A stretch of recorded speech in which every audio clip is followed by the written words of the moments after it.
Hello guys! Welcome sa ating tutorial, and for today's video, ituturo natin kung paano kumita at magsimula dito kay SA.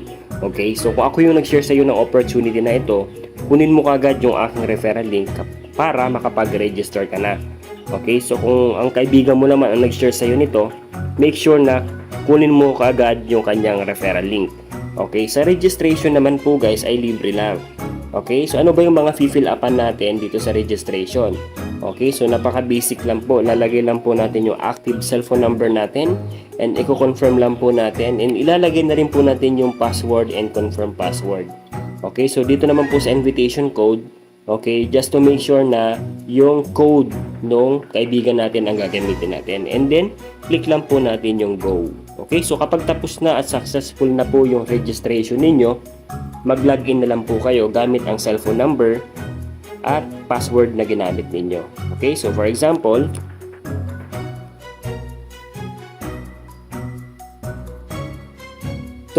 may magpa-pop up dito guys na mga updates, no? So basahin nyo na lang po and close nyo na lang. Okay? Okay, so ayan yung mga latest update ng ating SA. So close na lang po natin. Ayan, close. Okay, so dito guys makikita po natin yung mga updates ng SA natin, no? So napakarami guys, scroll nyo na lang yan. And ang sunod na gagawin na po natin guys ay i-click lang po natin dito sa SA sa bandang gitna. Ayan, okay, so dito naman natin makikita yung button ng withdraw, recharge, my bills, calculator. Okay, and then dito sa bandang baba, bibili po tayo dito ng energy generator o rerentahan natin at magkakaiba po ito ng price. Okay, so dito po makita po natin meron po tayong rental fee na 1,000 price. Okay, so magkakaiba po yung kanilang estimated income and then yung device power, yung per kilowatt hour, and kung ilan yung duration. Okay, so meron din po tayong rental fee na 1,350. And ang pinakamababa po natin ay rental fee na 500 pesos. And okay, so scroll lang po natin guys, no? So meron din po tayo ditong rental fee na 99,999, almost 100,000 na rin. Okay, so meron din po tayo ditong 49,008. So for example, magsisimula kayo guys, no? 150. So i-click lang po natin yung check more para ma-check natin kung ano ba yung meron dito. Okay, so pag ganyan guys, okay, so panoorin po natin yung video na to. Tapos dito natin makikita,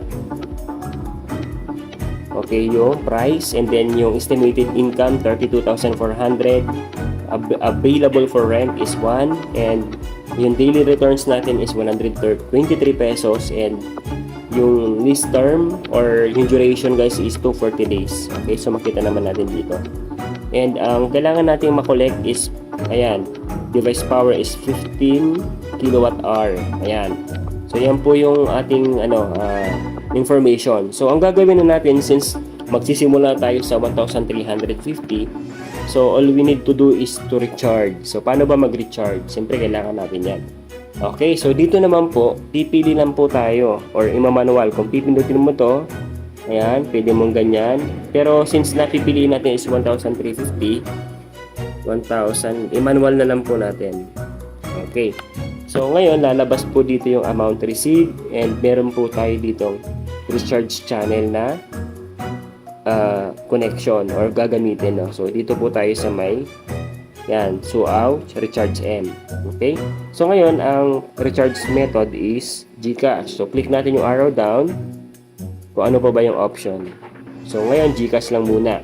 So minimum of recharge is 500, and i-enter lang po natin yung enter gear recharge amount, and then the payment must be consistent with the recharge amount. After the payment is completed, the recharge amount will be credited to your account within 10 minutes. Okay, so antayin pa natin mag-credit. If the recharge does not appear, okay, so please log in and or contact dedicated manager via screenshot. New user will be receive 5% cash when they recharge for the first time within 72 hours after registering an account. Okay, so pagka ganyan guys, no, so gagamit na po tayo at magre-recharge na, click na lang po natin yung recharge now. Okay. So ngayon, lalagay mo lang po dito yung GCash number mo. Okay? So, and so on, and next nyo na lang po yan. And after that, kapag successful na po yan, okay, so GCash po ang lalagay po ninyo dito kasi yung ating merchant ay si Auto C Pay INC. So, yun yung pinili natin guys, no? So for example, nakapag-recharge na tayo, click nyo lang po ito. Click nyo lang po yung My Account para ma-check nyo kung pumasok na. Okay, for example, meron na po ditong 1,350. Okay, so positive na guys. So, ang sunod na gagawin ninyo, okay, so punta na po kayo dito sa may account sa bandang baba. Tapos, dito po, tapos click nyo lang po yung task. Okay, so kapag na-click na po ninyo yung task, meron po tayong mga gagawin dito para mag-claim yung mga rewards, okay, or bonus ni SA. Okay, so dito po sa SA Leadership Summit guys, no, so meron po tayong bonus na 25 pesos will be added to our fund, no. So ayan guys, no, so mission over, ibig sabihin natapos na natin panoorin yung video. Make sure na tatapusin po natin yan, okay, ng 1:1 para mag 100 progress. Okay, dito naman po sa pangalawa guys, no, sa share on YouTube. Okay, so hindi na kailangan to guys, no? Hindi na kailangan yan.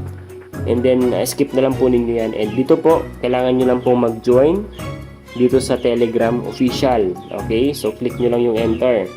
And dito naman po, kailangan po naka-download na po kayo ng SA or SAW app. Okay, so simple makita po ninyo dito, as you can see, no, mission over. Ibig sabihin, natapos nyo na po. And dito naman, meron po ulit ditong video. Panoorin nyo naman po ulit, and may additional na naman kayo 25 pesos. Okay, so pagkatapos na po lahat nyan guys, back na lang po kayo, and ito na po ang gagawin ninyo.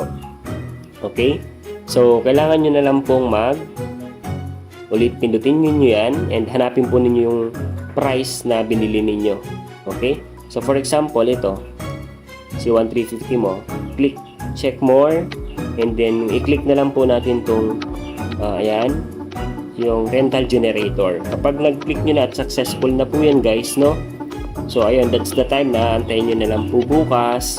Within 24 hours po, nag-generate na po yan guys, no, ng income. So antayin mo na lang bukas na makapag-collect ka na ng iyong kinita, o magko-collect ka and then isa-sell mo na. Okay, within 24 hours yan. So as early as 24 hours, minsan mas maaga. So paano ma-check kung pwede nang mag-collect? Okay, so gagawin lang po natin, i-click nyo lang yung parang bahay. Ito ang bahay na to. Okay, or dito muna kayo guys sa history. Ayan, sa history muna pala kayo guys pupunta. And then dito guys sa may get electricity, kapag nagkulay orange yan, no, so click nyo lang ganyan. Pagka ganyan, receive power is not time to collect, ibig sabihin hindi pa siya oras para mag-collect. So babalikan nyo siya maya-maya or mamaya pagka okay na siya. So mag-error naman na ganyan kung hindi pa siya pwede. Kapag for example may laman na siya, so confirm lang po ninyo. Okay, so kapag nag-get electricity na po kayo, pupunta na kayo dito sa may bahay. Okay, itong bahay.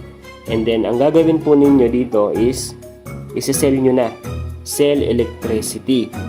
Okay, for example lang tayo ayan, so gagawin naman natin dito, may electricity, pinutin lang natin yung max. Okay, for example ganyan. So may lalabas dito guys kapag may laman na. Since nakapag-collect na ako, so wala na siyang lalabas, bukas na naman ulit sa akin.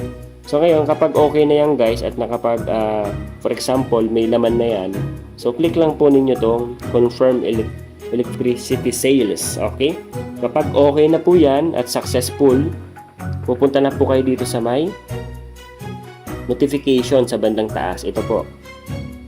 Okay, so dito po sa bandang taas. Ito po.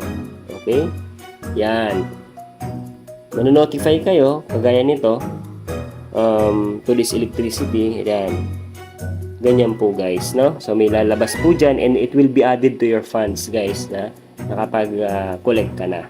Okay, so magkano naman yung minimum withdrawal dito? So magwi-withdraw kayo dito guys daily.